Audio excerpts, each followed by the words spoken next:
After standing in line to board a late-arriving train in the midday summer heat, passengers were finally able to make their way to their seats. An elderly Jewish man harumphed down into his chair with crumpled hat on his lap. Ugh, it's so hot. Ugh, it's so hot. Ugh, it's so hot. Ugh. Fellow passengers up and down the train were sympathetic to his kvetch, at least at first, but soon grew weary of his spirited complaint. Oy, it's so hot. Oy, it's so hot. Oy, it's so hot. I suspect we've all had experiences like the man on the train, not just being in physically uncomfortable situations that distort the magnitude of our suffering, though some may be feeling that way right this very moment, but becoming stuck in the purgatorial loop of our own minds. We human beings excel as catastrophists, frequently indulging our innate sense that the world more commonly moves from bad to worse, rather than from bad to better. The anecdotal evidence before us certainly seems to confirm our suspicions.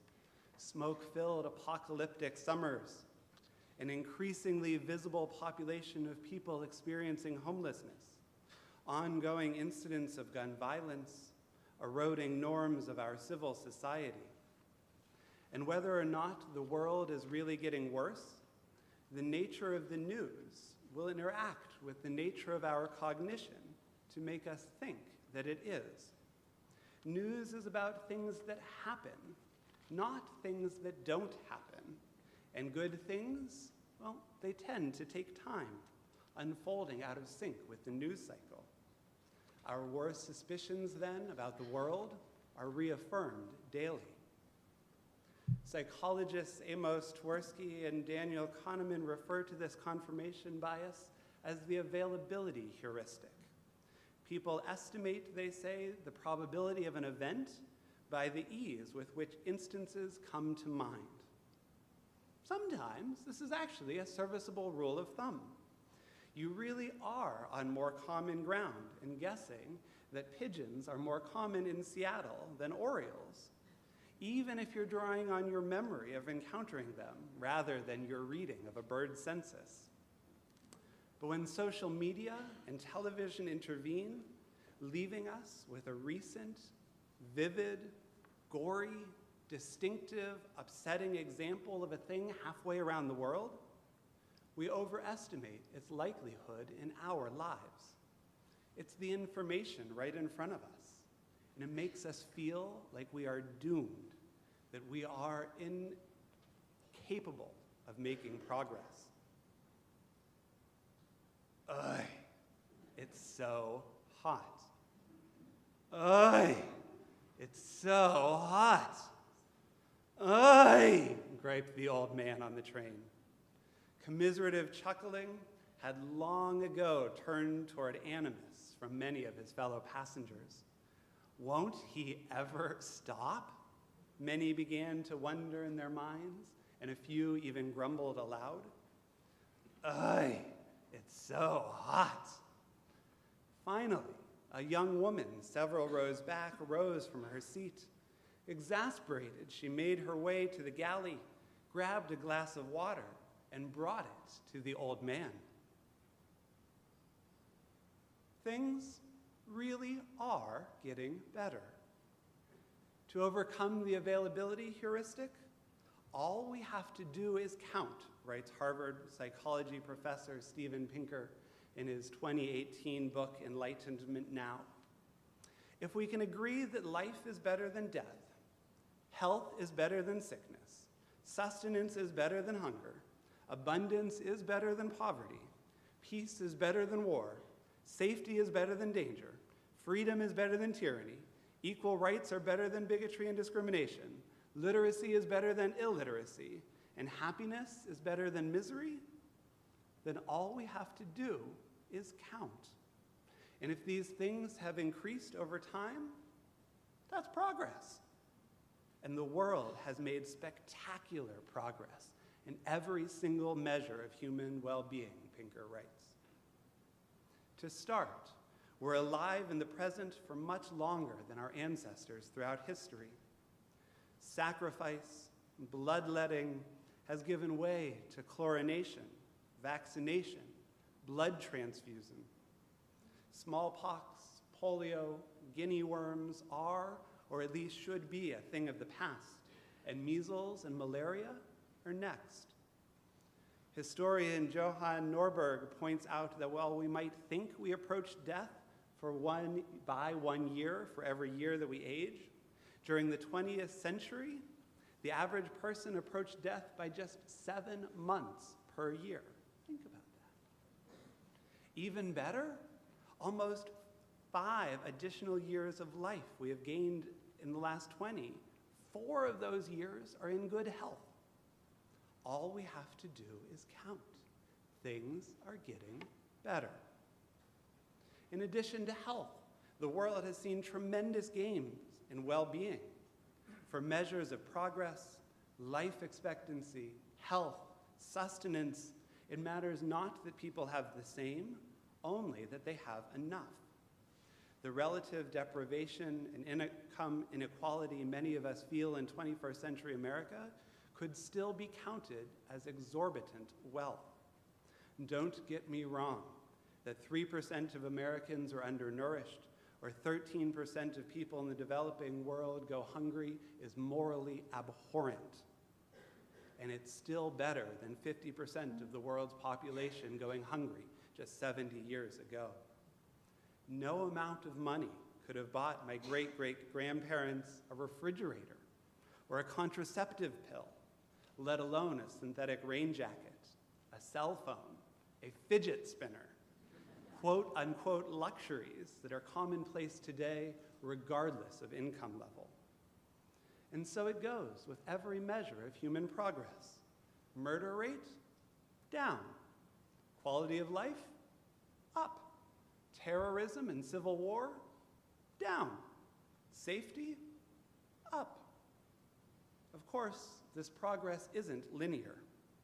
Real historical curves have wiggles and upticks, spikes, and sometimes sickening lurches. But progress still occurs as these aberrations become less frequent, less severe, and sometimes cease altogether. Yes, the aberrations may be fresh in our mind from the 24-hour news cycle. Yes, we often miss the forest through the trees. But there is no better time to be alive than the present. Things are getting better. Thank you so very much, the old man exclaimed, with gratitude written all over his face. He used his crumpled hat to wipe away his sweat, and he leaned forward to take a refreshing sip of water. Thank you. Thank you. That is so much better. With a smile on his face, he slumped back into his seat. It was so hot. It was so hot.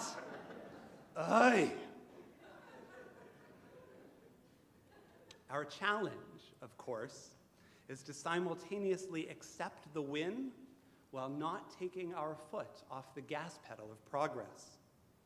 The point of calling attention to progress, Pinker writes, is not self-congratulation, but identifying the causes so that we can do more of what works. When we see that a pile of laundry has gone down, it does not mean that the clothes have washed themselves. It means that somebody washed the clothes. If a type of violence has gone down, then some change in the social, cultural, material milieu has caused it to go down. That makes it important to find out what those causes are, so we can try to intensify them and apply them more widely to ensure that the decline of violence continues. And so it is with every measure of progress. Things didn't just get better, we made them better. And we must actively pursue the advancement of progress.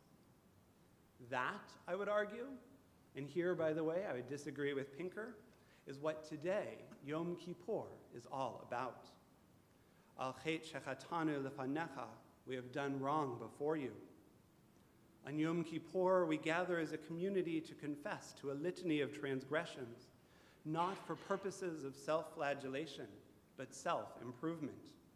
We've come up short of living our highest values. We've turned aside from acting for the good of humanity in favor of narrow self-interest and greed. We've confused our romanticization of the past with guidance for today. We've screwed up. We've goofed. We've sinned. And now that we're cognizant of our mistakes, we must make the conscious choice to turn from them. Taking moral inventory of our faults in order to confront our shortcomings is central to the Jewish conscience, and it should be listed among our religion's greatest contributions to the entire world. We Jews are not content to accept the frailties and vagaries of being human, and thus we've ritualized self-improvement. Each year, we commit to the process, the painful process of retrospective, of teshuvah, because morally guided hindsight is our modern form of prophecy. We can't predict the future, but we can indeed change it by righting our wrongs and by recommitting to progress. Imagine what might happen if we applied this ritual template not annually, but monthly, weekly, daily, rather than accept that Aveira goreret Aveira, that we must move from bad to worse. Our investment in personal reflection and recalibration moves us from bad to better. We can become better, and we will take the entire world along with us. And the world, it is getting better. While our nature is to overestimate the occurrence of bad events due to their frequency in our mind, it's hot in here. All we have to do is count. Focus on the math. An anecdote is not a trend. Remember the history. The fact that something is bad today doesn't mean it was better in the past. Keep some perspective. We live longer, suffer less, learn more, and enjoy more small pleasures than every generation before us. And most of all, don't let up on the gas. Reflect, right the necessary wrongs, recommit to progress. Things didn't just get better, we made them better. We've done so many things that are proven to work, to reduce violence, to increase health care, to alleviate debilitating poverty, and we must keep doing them. That laundry pile, it won't take care of itself. Shana Tova.